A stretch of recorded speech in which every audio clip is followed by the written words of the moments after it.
Hey everyone, it's Megan with Alder and Nance, and today we are working on Lutterloh Supplement 322 Pattern 144. Lutterloh is also known as the Golden Rule. I will leave a link down below for you to be able to purchase these patterns. There are, for different countries, different links. So I know for the US it is the Golden Rule, and then I know you can go to the Lutterloh system website. But here I am. I have made a copy of my patterns. I don't ever use my original pattern from the supplement books. I do make the copy, and then I cut it out into just the little pieces that I need for the pattern that I'm working on at that time. Here I am using my hip measurement, and you use their special ruler, and you use the numbers corresponding on the pattern with the ruler to mark out and plot the points for this pattern. And then Lutterloh actually includes, with most of their patterns, a special ruler. You don't really need it. You can use your hip and French curves to do this if you already have those. I did go ahead and purchase that, but this is the back of the pattern. So you see me marking out all of my points, and for the dart and the waist on the back of this pattern, it actually goes down to where I have my pin to make this pattern. So as you can see, I'm just plotting out all of the different points, and here I am going ahead to actually mark out and connect all of my dots. And as you can see, I'm just sitting there marking them out. I'm not going to talk through this whole video of how to go about plotting out and making this skirt. So I will leave links to where I'm actually doing some description down below, where you can jump from different sections if you need some help in anything that I think is kind of important. I will go ahead and note down below in my chapters, or you can use the chapter markers if you need some information about things. So let's go ahead and do a little bit of chatting right here.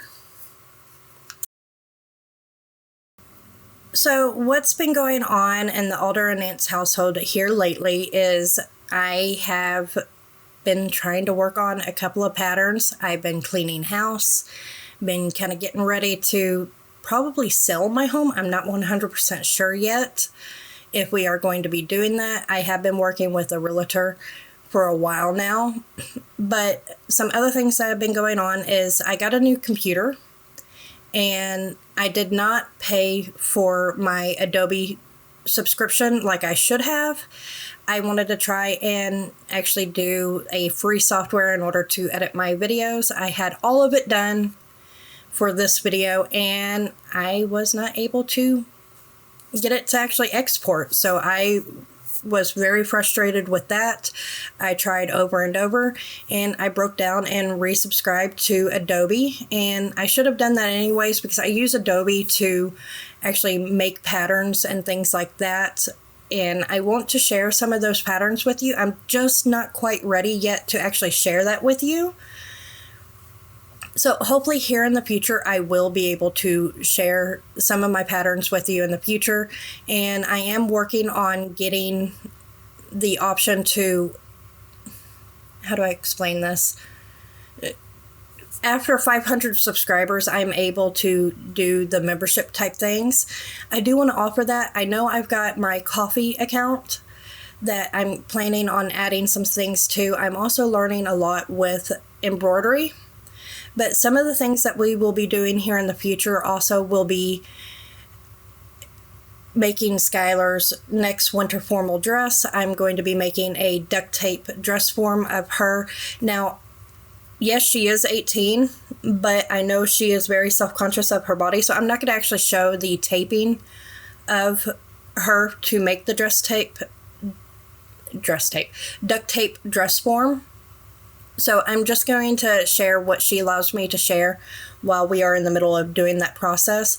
But otherwise, I'll have some information on it, or whenever I go to make my own dress form and my size, because hopefully I'll be making a wedding dress if me and James legally get married here in the future. Yes, I call him my husband, but we have just been boyfriend-girlfriend for the last 7 years. But we claim that we are partners, and that's what we are. We are partners in life, and we just go from there. But I'd like to be able to make a wedding dress, even if I'm not actually legally getting married here in the future. I do want to make a wedding dress. I purchased a wedding dress back in 2015 or 2016, 2017, around there. I did purchase a wedding dress.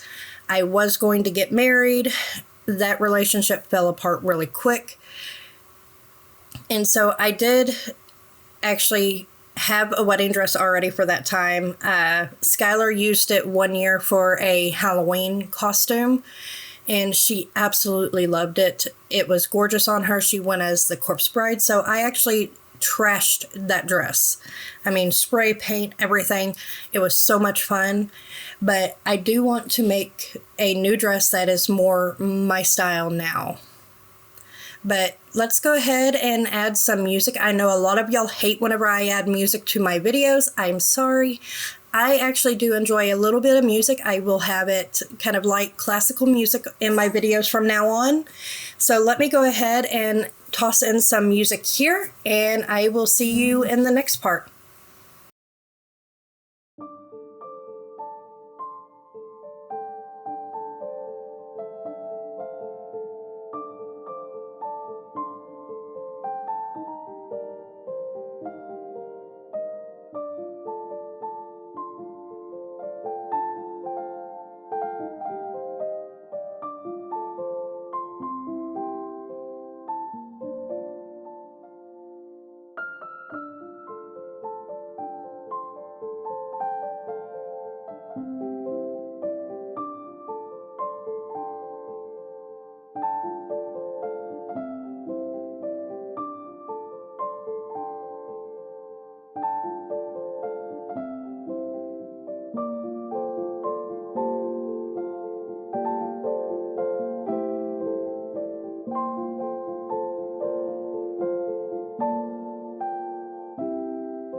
Okay, so like I said, I would be coming back in the next part. This is how I go about actually cutting out my fabric. Yes, I know I should be ironing my fabric a lot more whenever I first start doing my cutting. I thought that this was just going to be a quick mock-up, and it ended up being my final product for this. My weights that I use for my fabric and patterns are actually washers that I got from Lowe's. I got about 50 of them for about $10, I believe it was. These aren't real heavy, so I did double them up. I'll leave a link up above here where you can go and see how I actually went about doing these. I believe it's actually like a YouTube short or something like that. Just a quick little Tip Tuesday type video that I did a while back. And I just used my rotary cutter and cut out my fabric, both front, back, and I did the waistband, all of this curtain fabric. James works for a company that they go ahead and let him take the fabric home from curtains and sheets and things like that for me instead of just throwing it away. They go ahead and let me use it and repurpose it for things like this. So this is a linen-like fabric that was a curtain. It didn't have any backing or anything like that, but it's a nice quality fabric. I don't know exactly what it is made out of. I need to read my Bernadette Banner's book to figure out what fabric this actually was, but it ended up being a really cute skirt. I do want to make some adjustments to the pattern here in the future. If I do make this skirt again, I don't know really if I am going to be using this pattern again. I like the skirt. I love this fabric. And I think it's going to be a very warm fabric. And yeah, so I'm going to go ahead and toss up a little bit of music here. It's just regular sewing, nothing really special other than I serged my edges, and the darts on the back are normal darts. The pleats on the front, I did not follow the diagram 100%. I did do just a regular pleat and then sew the pleats down. I didn't do a box pleat on it. I didn't really like the look of the box pleat, and I wish I had gone ahead and added just a little bit more fabric on down with the skirt. It ended up being great anyways, but it is what it is. And like I said, I might make some adjustments. I did go ahead and save this pattern. I didn't toss it out or anything, so it is going to be in my pattern stash of pre-made patterns. So, all right, I'm going to go ahead and toss up some more music for you right now.